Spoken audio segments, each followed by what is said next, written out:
Hello everyone, আসসালামু আলাইকুম। আজকে হঠাৎ করে খিচুড়ি খাওয়ার ইচ্ছা হয়, তাই আজকে হঠাৎ করে খিচুড়ি রান্না করব। এখানে পোলাও চাল আছে, আলো চাল আর পোলাও চাল। তো এগুলা সব পোলাও চাল আর আলো চাল মিক্স করে একটু নরম নরম করে হালকা করে এই বাহিরে যেহেতু পিটপিট বৃষ্টি হচ্ছে আমি রান্না করব।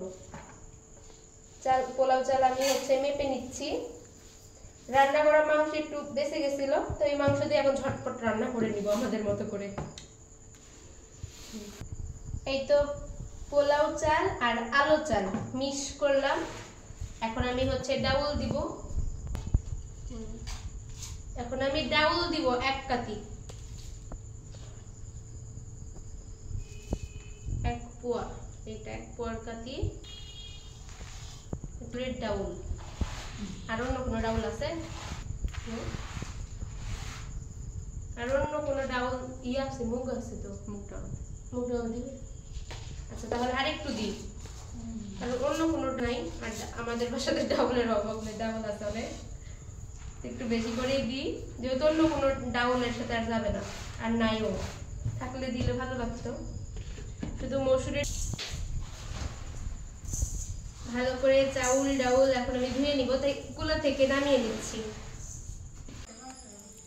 বিসমিল্লাহ।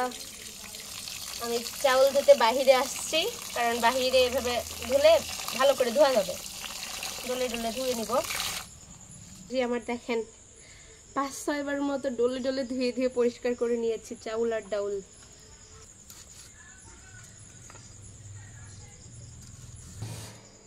আমি রাইস কুকারে রান্না করব, কারণ অনেক কাজ আছে, ওগুলো কাজও করতে হবে।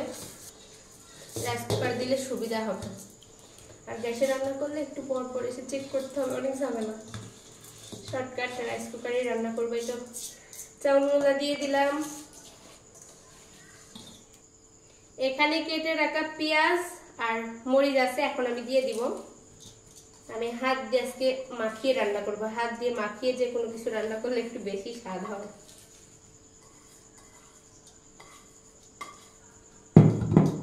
এবার আমি এখানে নিয়েছি, এখানে আছে দারুচিনি, তেজপাতা, কয়েকটা গোলমরিচ নিয়েছি, এখানে এলাচ নিয়েছি, আর এখানে লং,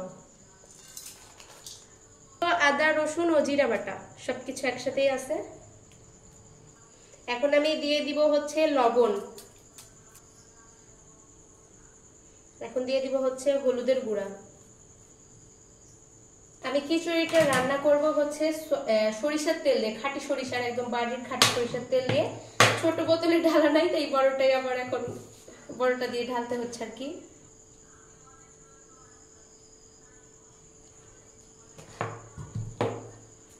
এই যে গোটা গোটা কাঁচা একটু জিরা দিব, কারণ জিরা খেতে আমরা পছন্দ করি, কাঁচা জিরা। এখানে আছে ধনিয়া, জিরা, তারপরে দারুচিনি, এলাচ, মানে সবকিছু মশলা একসাথে একটা গুঁড়া করা। এই গুঁড়াও আমি একটু দিয়ে দিব, রান্নার শেষে আবার একটু দিব। এখন আমি এগুলা সব একসাথে হাত দিয়ে চটকে চটকে মাখিয়ে নিব। এভাবে হাত দিয়ে মাখানো খিচুড়িটা খেতে বেশি ভালো লাগে। সব ডলে ডলে মাখিয়ে নিব।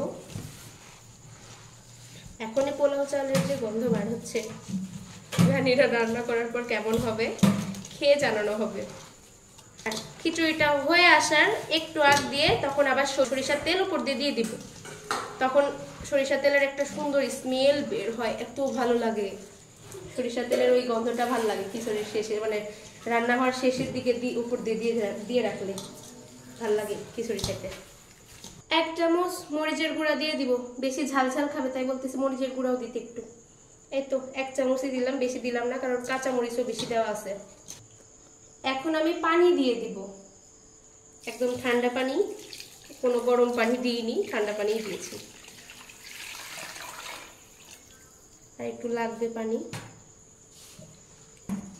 বিসমিল্লাহ। এই তো এখন রাইস কুকারে দিয়ে দিলাম। এখন ঢাকনা দিয়ে ঢেকে দিলাম। খিচুড়িটা হতে থাক, তারপরে আপনাদের সাথে শেয়ার করব। এখন আমি খিচুড়ির মধ্যে দিয়ে দিব কয়েকটা গোটা গোটা রসুন। ছোট সাইজের দিছি, তাহলে সিদ্ধ হবে ভালোভাবে, বড় বড় সাইজের দিইনি। রসুন ছাড়া আবার আমার খিচুড়ি ভালো লাগে না, রসুন থাকলে আমার খিচুড়ি খেতে ভালো লাগে। তো দিয়ে দিলাম। আর খিচুড়ি রান্না শেষে আগে আপনাদেরকে দেখাই, এটা আমি ধরে দেখাতে পারবো না পরে, কারণ একটু ব্যস্ত থাকবো। আমার হচ্ছে এখানে হচ্ছে গরুর মাংস আছে কয়েক পিস, আর গোটা গোটা আলু আছে। খিচুড়ি রান্নার শেষে দিয়ে দিব, তাহলে একটু ভালো লাগবে খেতে, কারণ ছিল ওইগুলা। আর এই মাংস দিলে খিচুড়িটা খেতে তো ভালো লাগবেই, কারণ মাংস বলে কথা।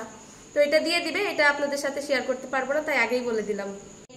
এই যে আমাদের খিচুড়ি রেডি, মাংস দিয়ে, গরুর মাংস দিয়ে খিচুড়ি রেডি। কই রে গরুর মাংস?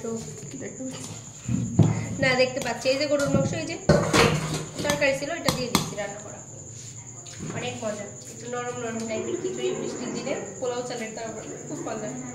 আর তৃপ্তি করে সবাই নিয়ে বসে থেকে একসাথে খাবার আপনাদের সাথে শেয়ার করবো, সাথেই থাকে।